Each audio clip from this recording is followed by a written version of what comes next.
I want to introduce Dr. Christopher Thornberg, founding partner of Beacon Economics, and here to tell us whether we're screwed or we're good, right? That's Just exactly real the straightforward. idea. It's good. I'm pinch hitter. Is that the idea? Or whatever. I'm Absolutely. last up here, You're bringing it closer, home. as the case may be. Oh, okay. You'd think you'd want to hear about the recession first, wouldn't you? Oh, come on, that was a little bit of a joke. You guys are way too serious here. Way too serious. It is great to be back in the high desert. You know, I get up here a few times a year to do some work. I actually was just down in Riverside proper doing a talk on the Inland Empire, so I have a lot of this stuff already top of my mind. But of course, today we're going to bring it home with a little conversation about what's happening up here at the top of the 15, as the case may be. So to start out with that particular joke, although it went a little flat there, we'll just dive right in. What is going on out in the world today? Well, we're being, of course, hammered yet again with all sorts of incredibly negative headlines about our economy. Zandy has called a full-blown market correction. He's done that every single year for the last decade. Eventually, he will be right. Stock entered a bear market, economic hurricane, blah, blah, blah. Look, I'll just jump right into it. This is about the time where, of course, I got to roll out my favorite word, miserableism. Now, if you've seen my talks in the past, I have described our national attitude over the last decade, really since the end of the Great Recession, as one of miserableism. No matter what the data says, we're going to figure out a way of telling you why it's bad news. That is the core of miserableism, right? As the case may be. Now, I will tell you, I've shifted up just a little bit. Nowadays, actually, I call it beware the narrative. And the reason for that is I was offered a little bit of an epiphany by Robert Shiller. You may remember Robert Shiller. He famously wrote a book called The Irrational Exuberance, maybe 20 years ago now, which was about the dot-com situation. Since then, by the way, he managed to win himself a Nobel Prize, and this is his latest effort from a book front. And what's interesting is you can go on Amazon and buy this for $15. It's not an academic book, as the case may be, but every academic economist needs to read it because he really is pointing a finger at our community. And if you really want to boil it down, he says this, you people have forgotten you're a social science. And what he meant by that is, you know, we have our data, we have our numbers, and in a lot of ways, our formulas, our mathematics. The formalization of our social science around mathematics has been a fantastic tool, which is one of the reasons I think economics is one of the most powerful tools to consider how people operate and how the world operates. But we still have to remember at the heart of all this mathematics are people.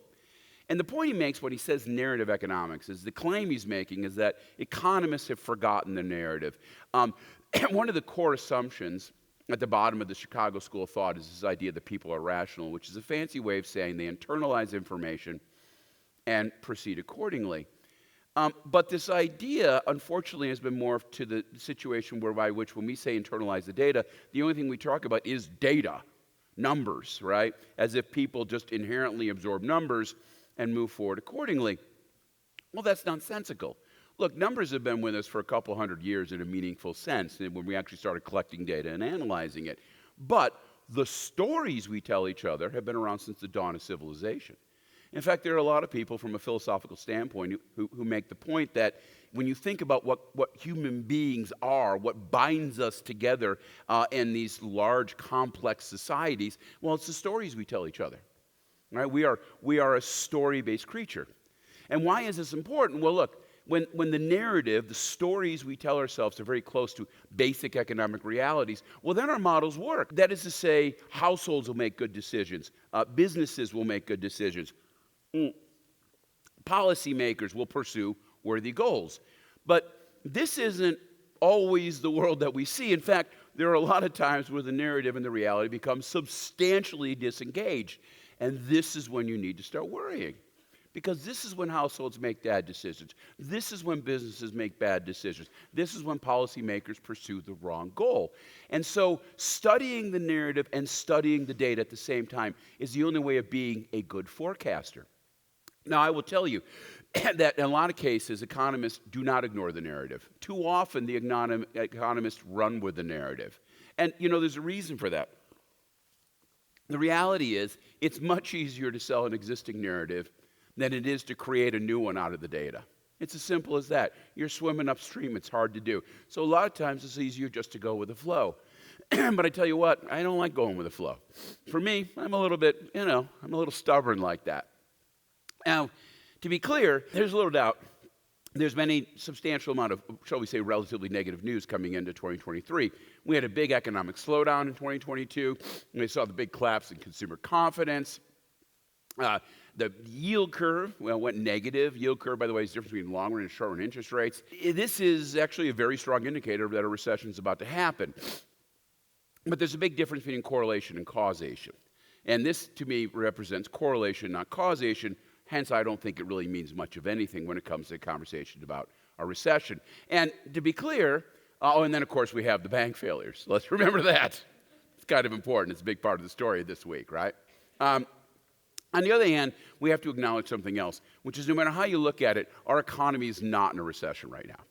Look, a recession is a period of time where the economy is not living up to its potential. It's not producing as much in goods and services as it should be able to. How we see that in the economy is basically easiest by looking for slack in the system. Unemployment, for example. If the unemployment rate's high, that means there's a bunch of people who would like to work, that is to say, add to GDP, but they can't find a job. That's slack. Well, in January, the unemployment rate was 3.4%, which, by the way, is the lowest rate since 1968. It did pop up to a massive 3.6% in February, but needless to say, this is still an insanely tight labor market. Industrial production remains near an all-time high level. And while we haven't gotten enough data yet, the data for Q1 looks like it's coming in at between 1% and 2%. A positive growth after, of course, the blue chip guys were saying it was going to be yet again another negative quarter. Again, whatever's happening, this is not a recession. So where are we heading? Well, the narrative, of course, is pretty straightforward. The narrative is, A, the economy's already in a crisis. Why? Well, it's been in a crisis for over a decade. What crisis, you may ask? Depends on what party you belong to. One party will tell you it's taxes and regulations and deficits. The other one will tell you it's housing costs, inequality, and, of course, global warming. I think they're all being, shall we say, a little over the top. But, of course, the real proximate source of this pessimism comes from the fact that, of course, we're dealing with two big news stories over the last year, inflation and rising interest rates. And the story, yet again, is inflation is crushing consumers, rising interest rates is crushing real estate. Ergo, watch out, here comes the recession. And by the way, the bank failures are simply a sign of the rot. Reality, we're probably not going to have a recession in the next couple of years. I say the word probably because there's one man out there who could cause a recession in the next couple of years by the name of Jerome Powell. I'll come back to him in a couple minutes. But if he just sits on his hand and does nothing, we should be just fine. Look, inflation and rising interest rates are not a negative shock coming out of the blue. These are the direct consequences of the excessive stimulus the government put into the economy a couple years ago in response to the pandemic. Simple as that. When they threw too much money at the economy became white hot. And the cooling we're feeling right now is simply the economy going from excessively overheated to something kind of resembling normalcy. We're not quite back there. You're still settling down. But setting down to normalcy is not the same as tipping into a recession. It's a completely different thing. To have a recession, you have to have a material imbalance inside your economy. Something unsustainable is going on, and it's about to break and snap back to something sustainable. And it's that transition that creates the problem. I look across our economy today, and my general sense is this: what imbalance? What exactly is wrong with what's happening today that scares you so much? Now, there's no doubt that rising interest rates are clearly putting a stress on certain parts of the economy. But you know what? Other parts of the economy are just fine, and they will more than make up the difference.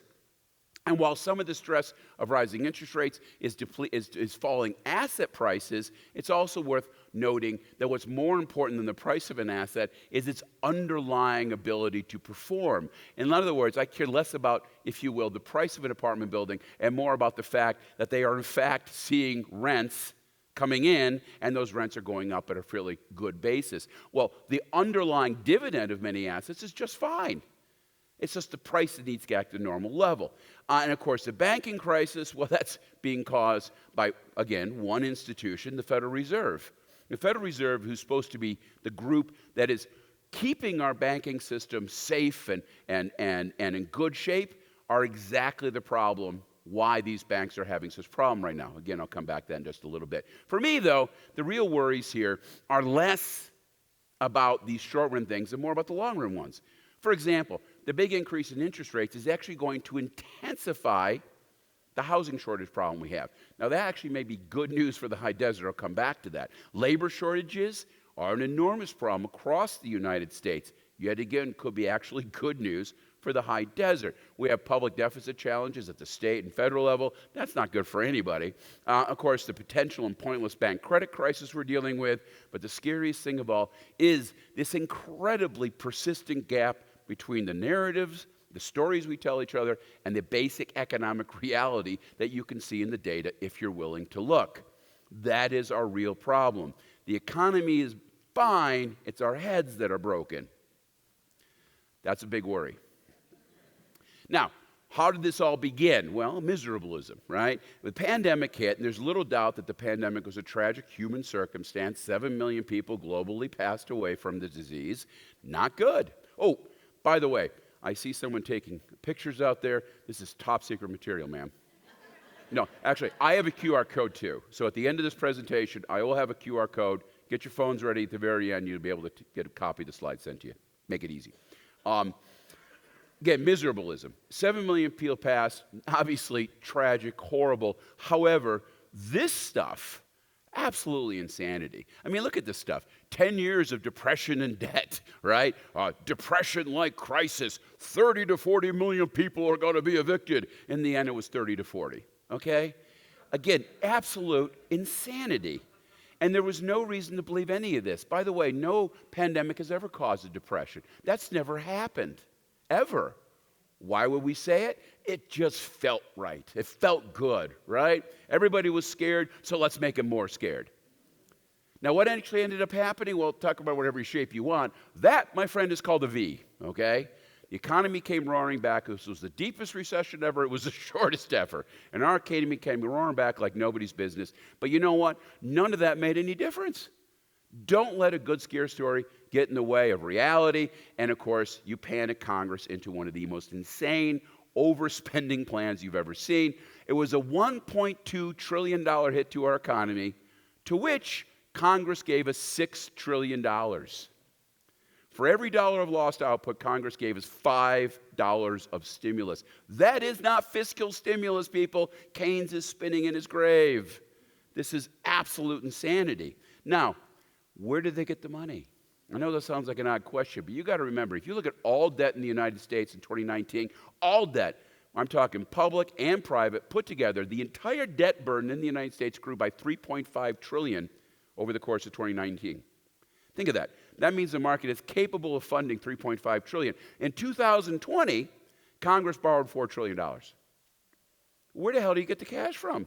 How do you do that? Well, if you had to go to the bond market, never would have worked. Never would have worked, because there wasn't enough cash in the system. Interest rates would have gone through the roof. They've never been funding all of it. Good thing for them, they didn't have to go to the bond market. They just went to Mr. Powell. Walked in and said, "Hey, Chief, we need some cash." He said, "No problem."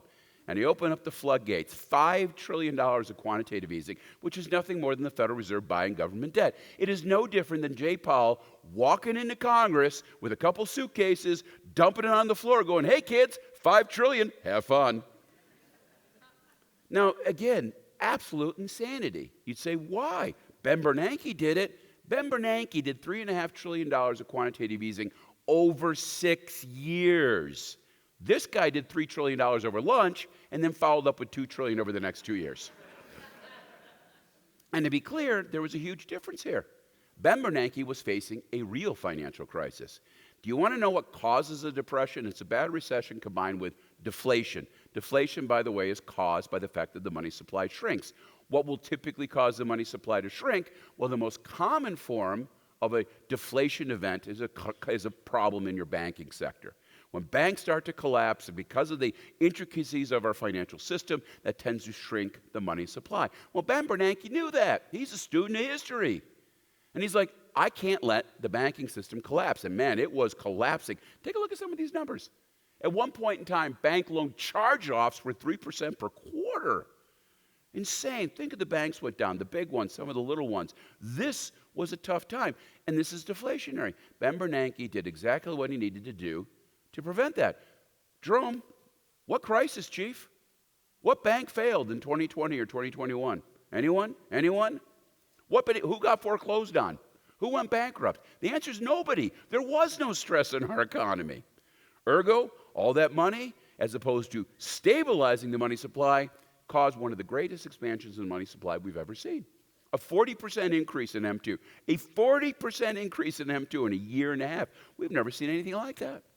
Now, what happens when you put too much money out there? Well, again, this is not rocket science. That's the most amazing thing here. Here's another Amazon book. $14, Money Mischief, written in like 1982 by Milton Friedman. Also won the Nobel Prize. And by the way, you don't even have to read the whole book, Mr. Powell. You can just read the first chapter. Because what he says, well, what happens when you throw all this sorts of new cash at the economy? Well, first thing that happens is the economy takes off. Why? We feel rich. Money illusion. We feel rich. We got money. We invest. We spend. So next thing you know, interest rates go down. Asset prices go up. The stock market takes off. Everything feels good. Business investment picks up. Everything feels good. Problem is, it's an illusion. You feel good kind of like the same way you feel good after a half bottle of tequila. You think you can dance? You can't. And here's the issue. Look, real wealth is the capacity to produce goods and services. It's real. It's people. It's training. It's infrastructure. It's institutions. This is what creates the ability to produce goods and services. Throwing money at the economy doesn't change any of that. So all you've really done is push demand beyond the ability for the economy to produce it. Net result of that, of course, is prices have to go up. That's the only equilibrium factor. And when that happens, money illusion fades away. Suddenly, asset prices go back down again, and you end up, of course, basically where you were. Now, there are long-run problems to inflation. The long-run problems boil down to the fact that there's a huge transfer of wealth, basically from savers to borrowers, and at the same time, you raise investment risk. So you don't want to do this. It's a bad idea. You don't create anything. You only hurt things from the long run. And so the lesson here is don't do it. Don't do it. Have an independent Fed with nice, consistent result. Well, our independent Fed has disappeared over the last 15 years. You can see it. Now, you can also see, of course, how it's caused the economy to take off. And they threw the money at the economy. Our trade deficit opened. You always talk about these supply chain problems. What no one ever says is the reason we have supply chain problems is because the system wasn't designed for this. There was an enormous increase in demand for goods. We didn't have enough boats. Now, yes, you have to throw the COVID problems on top of that, and it became a perfect storm, and everything started falling apart. But it starts with demand. And if you just take a look at taxable sales here in the high desert, what do you think caused that huge surge? Some of it, of course, was people buying more and more stuff. Some of it was people buying stuff out of warehouses. But again, this is symbolic of that incredibly aggressive surge in demand caused by this. And yes, inflation as well, caused by the excessive amount of demand. And it wasn't just our central bank that overdid it. Most central banks overdid it. Hence, really, inflation is a global situation. Where this becomes a surprise is the conversations about inflation.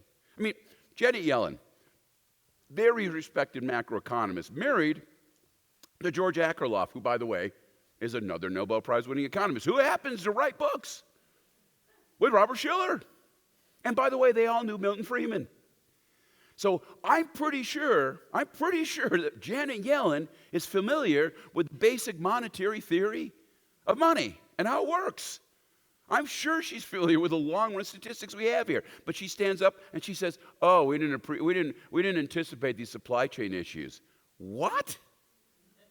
Or do you have other people in D.C.? "Oh, it's a deficit. No, it's greedy corporations. No, not enough manufacturing jobs. It's Biden's bad green energy policies." Now both parties can get together and agree it's Putin's fault. Well, what next, right? No, Saturn isn't aligned with Jupiter. Kim shouldn't have dumped Kanye. It's a Lakers harbor perimeter defense. These are all as reasonable explanations for inflation as the top six. That's nonsense. Inflation is a monetary phenomenon. You cannot have inflation without an extreme growth in the money supply, period. We know this, and yet no one in D.C. can say it out loud. And that's where it gets scary. This is the power of the narrative.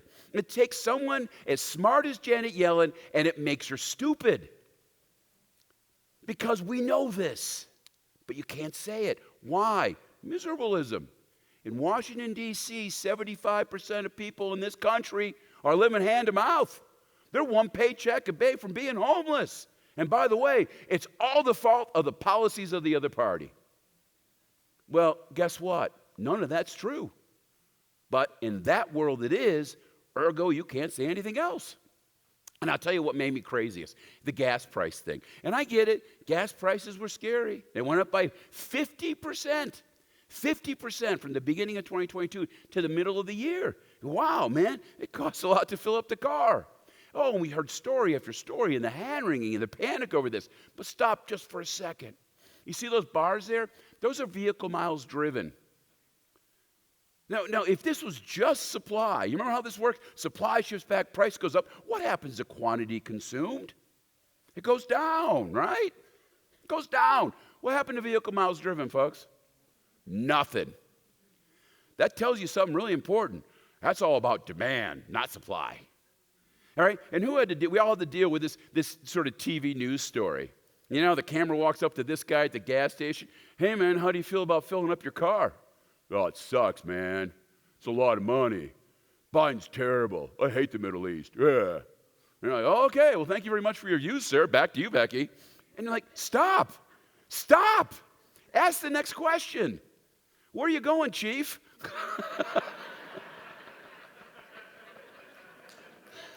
Where are you going? Oh, me and the boys are going out to the lake, do a little fishing. I thought you said gas was expensive. Yeah, we have to buy the cheap beer. Hey, don't worry, Gavin's got you covered. Gavin Newsom, $600 he handed everybody. Our problem, we have too much money to spend. His solution, here's more money. What in the hell is going on?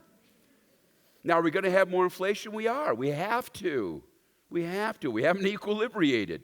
Prices have to go up, and probably halfway through this inflation surge. By the way, the good news is we're halfway through it. They increased the money supply, and then they stopped. Once prices go up enough, it'll stop. Just let it burn out, right? We're halfway there. Just let it burn out. You created the problem, let it burn out. Oh, no, no, no. Now, of course, we're freaking out about inflation. And so the Federal Reserve is cranking up the federal funds rate. Again, huh? Because you created inflation by making all this money.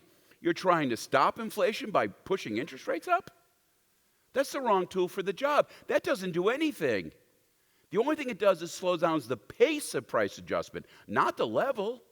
The only way you're going to change the level of price adjustment is by getting money out of the system. That's quantitative tightening, and they are just doing a little bit. They pushed money up 40%, and they've now pushed it down by 4%. That's it. They're just touching on that, right? Now, with interest rates, of course, getting pushed up, you see it. Mortgage rates are running 7%. The 10-year bond went from like almost 0% to 4%. You know, and the markets think it's going to work. Oh, yeah, inflation expectations are going down. I don't know why. Of course it's not going to work. And yes, gravity works. Asset prices that got pushed to insane levels are coming down. You know, NASDAQ came down quite a bit. But you know what? Don't complain about your 401k portfolio to me, because you're still way above where you were in 2019. It's the 2021 prices that didn't make any sense, not the 2023 prices, right? PE ratios are still high. Oh, there are fewer IPOs in 2022. Well, after 2021, how could we have any more IPOs? Look at that year, right? Venture capital sagged last year. You heard a lot of news about Silicon Valley having a problem with that. Yeah, okay, it went down, but guess what? It was still by far and away the second best record ever. We had a little less than $400 billion in venture capital in 2020. We had over $500 billion in 2022. It's 21 that's weird. It's 21 that's weird. Home prices are coming down. They're down 5.5%. Oh no, they're still up 35%, 40% from where they were 2 years ago. Okay, you can't look at any of this stuff in a thing. Even Bitcoin. Bitcoin was $60,000, people. What's the fundamental value of Bitcoin? It's zero. Really? This needs to be debated? 5 letters, Ponzi, Italian guy, lived 100 years ago. Look him up on Wikipedia. Okay? Please. Oh, by the way, I love this. I can't take credit for this. Everybody know Dave Barry has this great line. He goes, look, if you invest in a company that's run by a guy who looks like a third runner-up in a John Belushi lookalike contest, you get what you deserve. So what's going on with the banking system? Well, that's interesting, right? Because banks are under a lot of stress. Why? Well, I'll tell you what isn't a problem, their loan portfolio. Look on the right-hand side. That's the delinquency rate in the commercial banking system in the U.S. right now. It's 1.2%. It has never been lower. Now, I get it. Banks did some funky things in 2006 and 2005, right? Hey, I get it. Banks did some bad things in the late 80s. I get that. Not right now. They're fine. They're not doing anything wrong. So what happened? The Federal Reserve happened. I mean, look, when you dump $5 trillion in the economy, I don't care what people do with it. Maybe they'll put it in venture capital. Maybe they'll buy a car. Maybe they'll put it in a down payment on a house. Who knows what they're going to do with it? But you know where it's going to end up eventually? In a bank. No matter how it goes, it lands in a bank. So suddenly, the banks got absolutely swollen with deposits. Banks picked up almost $4.5 trillion of new deposits after the Fed began their program. Well, here's the problem. What do you do with that money? You have tons of deposits. What do you do with the cash? The answer is you don't have a lot to do with it. They're very restricted in what they can do with that cash. They certainly can't make loans because no one needed a loan because everybody was sitting on piles of cash. So what do you do with it? You do exactly what the Federal Reserve tells you to do with it. You put it in super safe securities, right? Treasuries. Everybody knows how safe treasuries are. The only thing that could possibly hurt the value of a treasury is if the Federal Reserve should suddenly crank up the federal funds rate. And that's exactly what they did. And they did a little bit of quantitative tightening. So in the last 7 months, deposits have started to fall because they're mopping up some of that excess cash. Loan demand is going up because there's no more excess cash. Suddenly the bank's between a rock and a hard place. Where do you go? My deposits are going down, my loan demand's going up. Where do you go? You got 2 options. You go to the external market for external funding, which right now is really expensive for banks, or you sell off the securities, which, by the way, are now worth 4 or 5% less than they were 2 years ago when you bought them because of Federal Reserve policy. So this all got set off last week, but of course Jay Powell said, hey, guess what? The economy isn't going into a recession. We're going to crank up rates even more. And then suddenly everybody started freaking out. Now, Silicon Valley Bank was an extreme version of this. They had $80 billion in deposits prior to the Fed actions. Afterwards, they ended up with $180 billion. They did what they were supposed to. They put them in securities. Then, of course, the value of the securities went down. People started taking deposits out, and they were between a rock and a hard place. They were out of compliance on some of the ratios. External funding was too expensive, so they had to start selling securities, which were lower in value, which was eating at their equity base. They put them in a bind they couldn't get out of. And yes, eventually a panic had turned into a run, and the bank failed. We've seen that a couple times, and the stresses are still out there. But the bank's fine, people. It's the Federal Reserve that's the problem. You know what the Fed's duties are? Look on their website. This is the verbiage. This is why we exist. A, price stability. B, full employment. C, stability of the banking system. Well, error number 1, in their absolute ridiculous, preposterous panic over full employment, they blew up price stability. Error number 2, in the ridiculous panic over price stability, they're blowing up the banking system. What in the hell is going on? Now, what's the impact? Well, it's interesting. It's very interesting. It's really hard to get a loan from a bank right now for a commercial real estate deal. Not because they're not worried about you being able to pay it back. They know you're going to be able to pay it back. They're fine with that. There's no delinquencies. The problem is they don't have cash to give you. This is the problem. Same thing on C&I loans. What's weird, look at residential real estate. There's no problem in residential real estate. Well, of course not. They don't keep those. They sell them to Fannie and Freddie. That's not a cash problem. That's a cash problem. So yeah, you are seeing credit constraints getting pushed onto the industry, but it is completely the fault of the Fed. No more, no less. Now, where's the rest of the economy going? We know these stressors are on there. Well, if you want to know where the economy's going, well, start with the consumer. They are, after all, 60% of the economy. And by the way, they did fine last year. Consumers overall added about 1.9% to the 2.1% growth we were at. Goods were flat, but services were way up. Structures and residential were down, equipment and intellectual property were up. But consuming spending, so far so good. Now I know consumers are having a tough time. How do I know? Look at real alcohol spending. Look at Vegas gambling revenues. It's so hard out there. We're driven to drink and gamble, people. It's rough. No, obviously, I mean, again, really? We're sitting around talking about how crushed people are when they're running to Vegas. Without the Chinese whales rolling in, without a full return to the convention business, Vegas has never been busier. What are we talking about, right? It's like that guy with a boat. Hey, restaurant revenues right now. Restaurant spending on restaurants in the United States is 40% above where it was pre-pandemic. 40% above where it was pre-pandemic. We're partying, people. We're going abroad. This is not a base that's suffering. How about the autos thing? There was a story in the paper. Again, this is the stuff that makes me crazy. Well, auto sales were bad in 2022. They were down 25% from a normal year. Yeah, that's true. Yet every auto dealer I know is grinning from ear to ear. What's up with that? Well, I'll tell you why. The reason sales are down 25% is there's nothing to buy. In a normal year, there are 1.2 million cars for sale in the U.S. Right now, 120,000. 10% of normal. They're still desperately trying to catch up. There's not a problem. But I thought inflation was hammering people. People, we've had 1 year of inflation. 1 year. When did we become so damn fragile? Can someone explain that to me? When did human beings become so... Oh, I remember, millennials. Never mind. I got to remember now. It's coming back. It's coming back.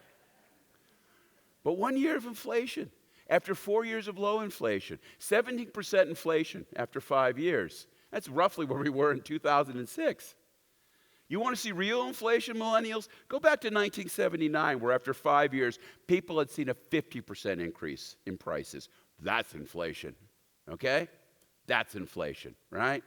Now, those who are telling you consumers are getting ready to blow away in the wind, well, the savings rate's 2%. They can't keep it up. Real income's been hammering their income. This isn't about income, it's wealth. Even with the downturn in the stock market, American households are still $30 trillion richer than they were pre-pandemic. $30 trillion, that's over 20% richer than they were pre-pandemic because asset prices are high. And by the way, a lot of that decline, the little bit of decline we saw, was stock market, right? By the way, that doesn't have a big wealth effect because 1%ers own stocks, right? Corporations own stocks. Stocks are in your 401k. They're not immediate. What is immediate? Cash on hand. Household checkable deposits on the right-hand side. Check it out. This is cash on hand for American households. You see, prior to the pandemic, Americans were hanging on to, roughly $1 to $1.2 trillion, in cash liquidity. Right now, $5 trillion. And you go, that's nice for Mr. Bezos. In fact, cash holdings for the bottom 50% are almost as up proportionally as for the top 50%. Yeah, no, it's not just Jeff Bezos. Well, what about credit card debt? It's rising. It's still below trend. Okay? Well, what about those delinquencies? They're rising. Yeah, they're rising from the lowest levels they've ever been. Again, what are we talking about?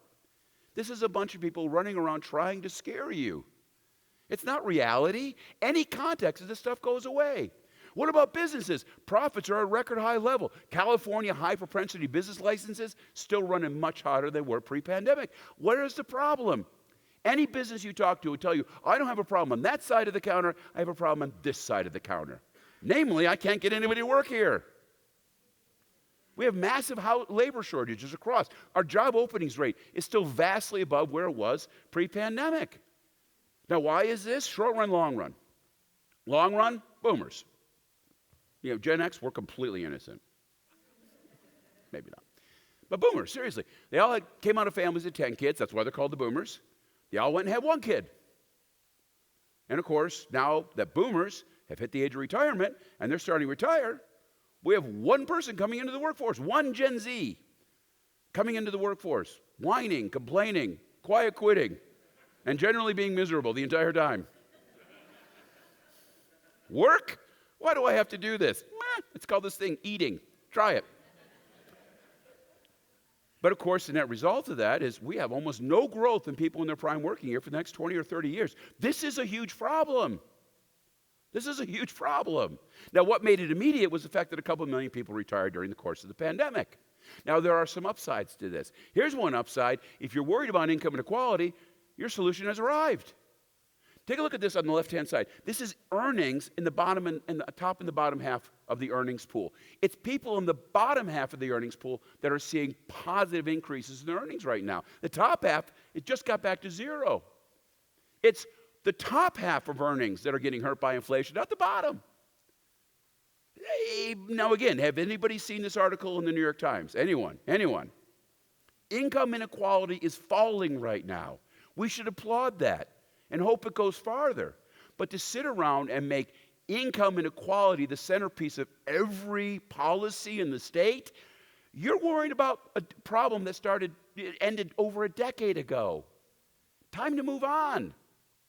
And you can certainly see it out here. Median household incomes in both counties going up very sharply. Share of local subprime credit almost as low as it's ever been. Average weekly earnings going up very sharply across the center parts of the state. There's great news.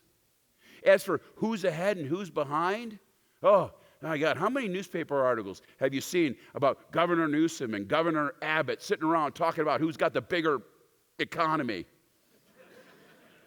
Right? But you know, I don't care where you are in this nation, rural or urban, red or blue, coastal or inland. The one thing that binds every part of our nation together right now is help wanted signs.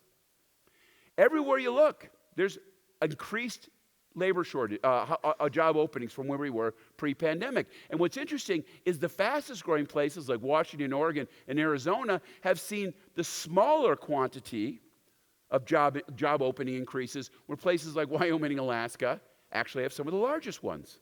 Well, what you recognize immediately is job growth is not about the health of the economy, it's about labor force growth. If you want to know why Texas grows faster than California, I got one answer for you. It's right there. Housing permits. They build more housing, they get more population growth. They get more population growth, they have more labor force growth. They have more labor force growth, you can add more jobs to your economy. Not complicated. Our problem in California, look at California housing vacancy on the right-hand side. Never been lower than it is right now. And you think the outlook for demographic growth is bad in the U.S., look at California. According to the Department of Finance, no growth in people in their prime working years for the next 20 years. None. Zero, zip, zilch. Every economic development agency has to figure out how they can grow their economy when there's nobody left to hire. That is the fundamental thing. And by the way, that means a couple things. You got to grow your labor force. Nationally, it means fixing our incredibly broken immigration system. In California, it means more housing. How about intensive? How do we get more people to work? One of the easiest solutions here, pre-K education.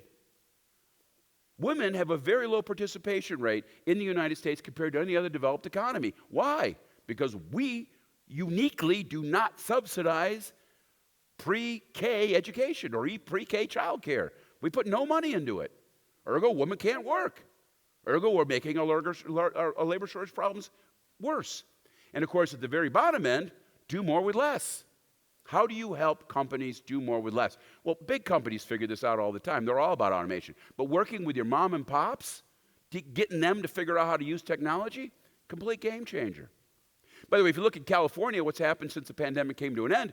Well, who's top of the list? Stockton, Inland Empire, Visalia, Sacramento, Fresno. It's not till San Jose that you get to a major coastal economy in growing. What does Stockton, the Inland Empire, Visalia, Sacramento, and Fresno have in common? Labor force. They have housing. People move there. You can grow. You can expand your business. Places that saw a lot of retirement, like Oakland or San Francisco, they're having a tough time coming back. If you look at the numbers, for example, between the Inland Empire and Los Angeles payroll employment hasn't quite gotten back to where they were pre-pandemic. The Inland Empire is way above. But by the way, the unemployment rate in both places is basically the same, hovering a little bit above 4%, which is really tight for both labor markets. The difference? Labor force growth. Simple as that. So if you look at what's happening up here in the high desert, one of the most important things happening here is population growth. There's actually available labor up here. This is great news for the area, right? Simple as that. And if you look at residential permits, the big problem in the Inland Empire is they never had the kind of housing construction the way they did pre-pandemic. But if you look up here, housing is starting to come online. This is the margin of growth. This isn't a figment of imagination. This is the real deal, right? Now, speaking of that, where's housing? Looks grim. Existing home sales are way down. Prices are starting to fall. But this is all sticker shock. All sticker shock driven by the fact that mortgage rates went from 2.5% to 7%. This is nothing like the Great Recession. Couldn't be more different. Interest rates fell during the Great Recession. They were lower in 2010 than they were in 2005. Didn't matter. The problem in housing back then was too much construction and too much bad debt. Well, we have not had either one of those things in the last 15 years. If you look at the U.S. housing market right now, $30 trillion in equity. One of the lowest debt-to-equity ratios we've ever seen. Overall equity is 3 times what it was a decade ago. As for loan delinquencies, look at these loan delinquencies. Look at mortgage delinquencies. They're now 2%. They've never been lower. Housing markets that has no problem handling a little bit of price decline. There's plenty of slack in the system. The problem here is a lack of supply. Look at existing homes for sale, incredibly tight. Vacant units for sale, incredibly tight. Overall vacant units, never been tighter. We have had a decade of very weak housing construction, which, by the way, I blame on miserabilism. I mean, after all, we all know that housing developers are the ultimate manic depressors of the U.S. economy, right? When things are good, it's great. When things are bad, it's the end of the world, right? But this time around, they didn't build. They weren't there. They didn't show up. I think you said it before, right? They were so scarred coming out of this last cycle that they sat around licking their wounds for a decade. And here we are with one of the tightest labor housing markets ever. And that's what I mean. The problem here is not a collapse in fundamentals, it's a collapse in filtering. You know, one of the biggest jokes I hear constantly stated in this state is we need more affordable housing. Huh? No. We need more housing, which will make it more affordable. Completely different.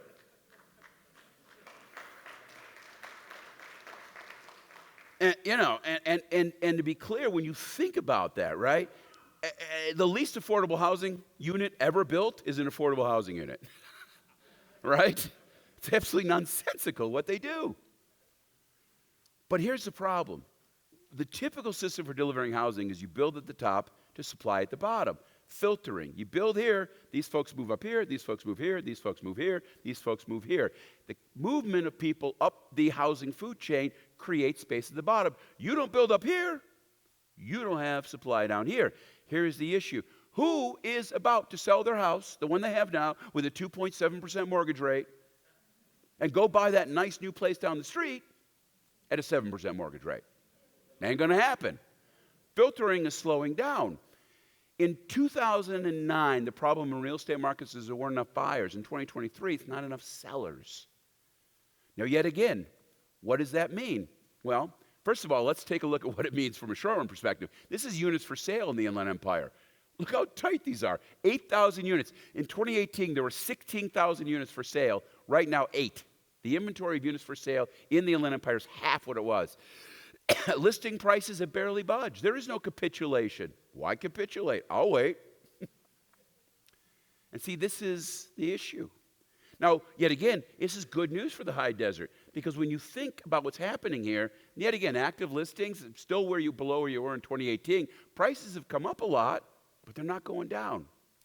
But at some level, let's think about what developers now need to think about. I can't build the high-end stuff because no one's moving up. So I actually got to build stuff people can move into right away. I got to build affordable stuff. Well, where's affordable stuff? Affordable stuff in California can be built where permit fees are low and land costs are low. Makes sense, right? Lots of opportunities. And you certainly see this in multifamily.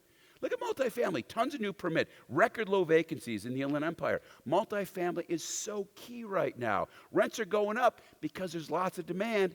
Of course, again, over and over, this is not a problem with affordability. Take a look at the share of renters that are housing cost constrained in Riverside and San Bernardino. It's fallen in the last 3 years. It hasn't gone up, it's gone down despite the increase in rents.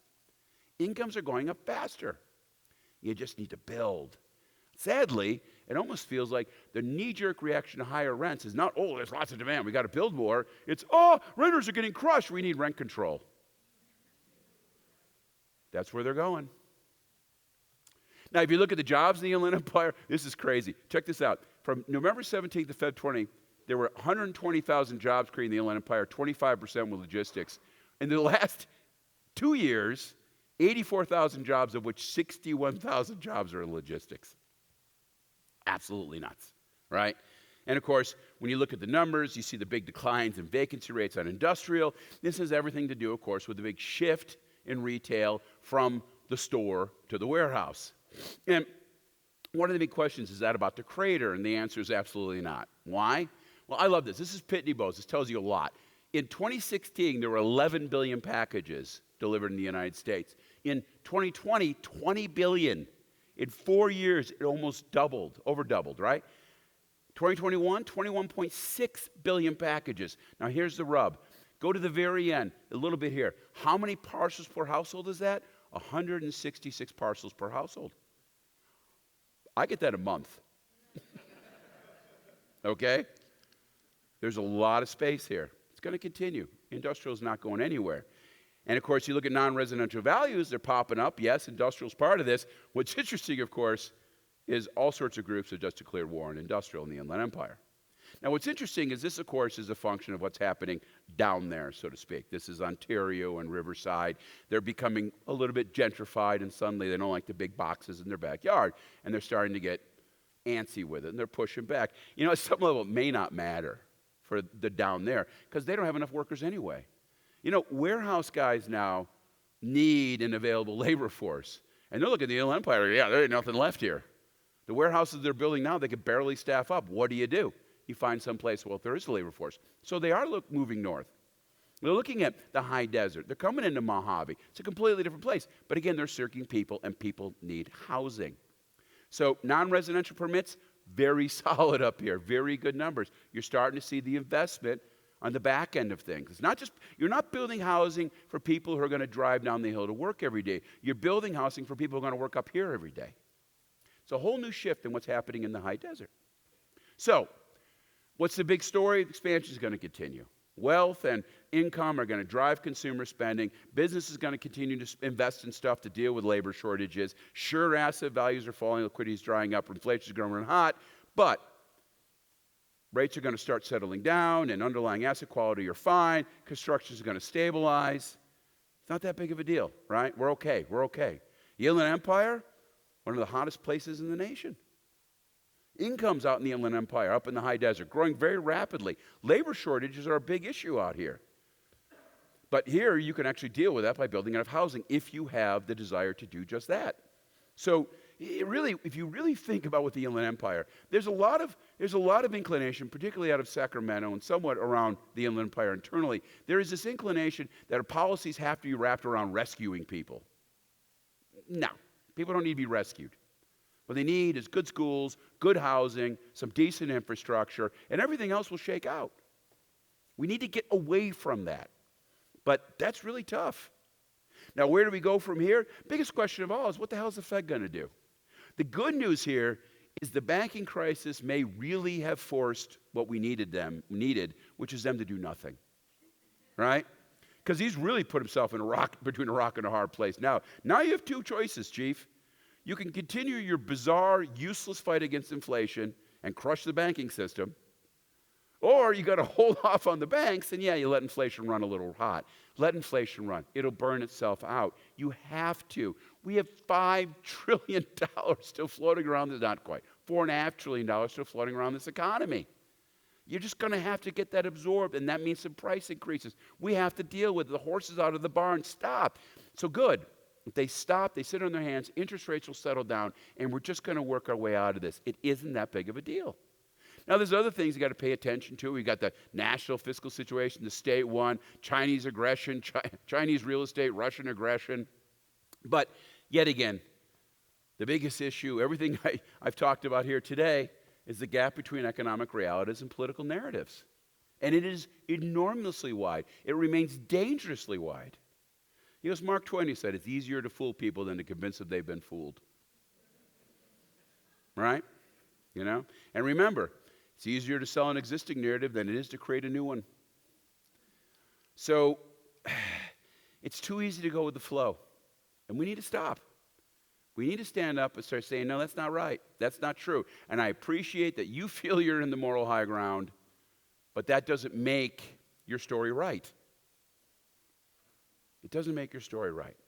So, go out, have a good year, avoid the weapons of mass distraction. Don't listen to the screaming headlines. Understand you are in a good place at a good time. There's a lot of opportunity up in the high desert. Go out and make it work.